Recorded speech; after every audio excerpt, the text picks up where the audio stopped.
کہانی ہب کے ساتھ آپ کی خدمت میں حاضر ہیں۔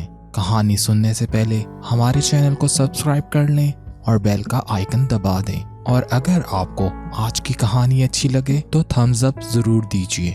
آج کی کہانی ایک ایسی ماں کی کہانی ہے جسے محبت میں ناکامی ہوئی اور اس نے اس ناکامی کا بدلہ اپنی اولاد سے لیا۔ تو سنتے ہیں آج کی کہانی۔ سردیوں کی ایک رات ایک ماں کی چیخو پکار پورے علاقے میں گونج رہی تھی۔ وہ اپنی ماں کے دروازے کے سامنے کھڑی رو رہی تھی۔ اس کے بچوں کو کسی نے اغوا کر لیا تھا۔ وہ رو رہی تھی، میرے بچوں کی مدد کرو اور انہیں بچا لو۔ اس کے مطابق جب وہ روڈ پر اشارے پہ رکی تو ایک آدمی ان کی گاڑی میں آ گیا اور مجھے باہر نکلنے کو کہا۔ میں اسے کہہ رہی تھی، میرے بچے گاڑی میں موجود ہیں، مجھے ان کو لینے دو، مگر اس نے ایک نہ سنی اور میری گاڑی لے کر چلا گیا۔ 1994 یونین ساؤتھ کے ایک ٹاؤن کیرولائنا میں سوزن سمتھ کے بچوں کی اغوا کی خبر جنگل میں آگ کی طرح پھیل گئی۔ مائیکل سمتھ 3 سال کا تھا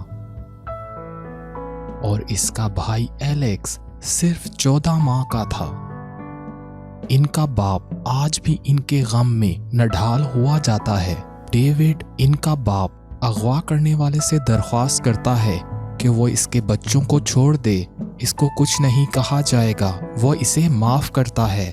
بچوں کو اس ٹائم پر اغوا کیا گیا جب ڈیوڈ اور سوزین کی شادی ختم ہونے والی تھی۔ سوزین ٹام فنلی کی محبت میں گرفتار تھی۔ ٹام فنلی ایک کامیاب بزنس مین تھا۔ 1994 کے مڈ میں سوزین اور ڈیوڈ نے فیصلہ کیا کہ ان کو الگ ہو جانا چاہیے، مگر بچوں کے لاپتہ ہو جانے کے بعد یہ دونوں ایک بار پھر سے ایک ہو گئے تھے۔ پریس کانفرنس کے دوران وہاں پر موجود ایک صحافی نے محسوس کیا کہ سوزین زیادہ غمزدہ دکھائی نہیں دے رہی تھی، وہ رونے کی ایکٹنگ کر رہی تھی۔ اس نے نوٹس کیا کہ سوزین پاسٹ ٹینس میں بات کر رہی تھی۔ اس نے نیوز رپورٹر کو اپنی طرف متوجہ کر لیا۔ وہ بچوں کے بارے میں جب بھی بات کرتی تو پاسٹ ٹینس کا یوز کرتی، مگر ان کو اغوا کر لیا گیا تھا تو وہ تو ابھی زندہ ہیں اور اس شہر میں ہی کہیں موجود ہیں۔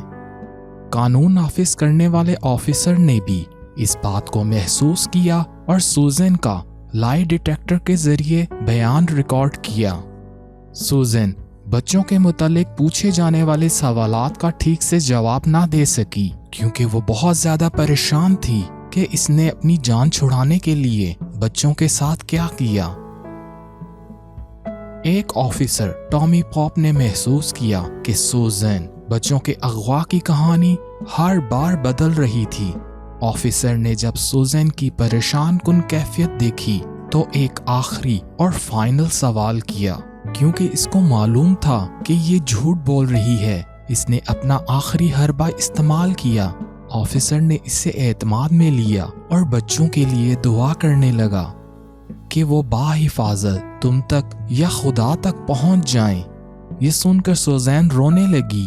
وہ 9 دن سے لگاتار جھوٹ بول رہی تھی۔ اس نے مان لیا کہ اس نے بچوں کو قتل کر دیا۔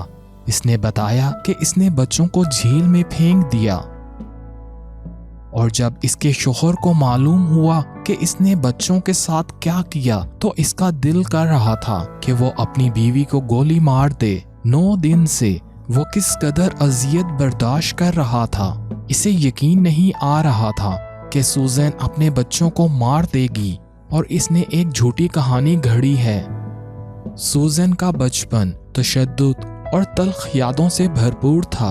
اس کا باپ اپنی بیوی پر تشدد کرتا تھا۔ اس کا باپ مر چکا تھا، وہ اس کا سوتیلا باپ تھا۔ سوزن اپنے محبوب کی طرف سے انکار کی وجہ سے ٹوٹ گئی۔ جس دن بچے لاپتہ ہوئے اس دن سوزن کو اپنے محبوب کی طرف سے ایک خط ملا جس میں اس نے لکھا تھا کہ وہ اس کو بچوں کے ساتھ قبول نہیں کر سکتا، اس لیے وہ اس سے ہر طرح کا تعلق ختم کرتا ہے، اور یہ خط بچوں کی موت کا وجہ بنا۔ اس نے فیصلہ کیا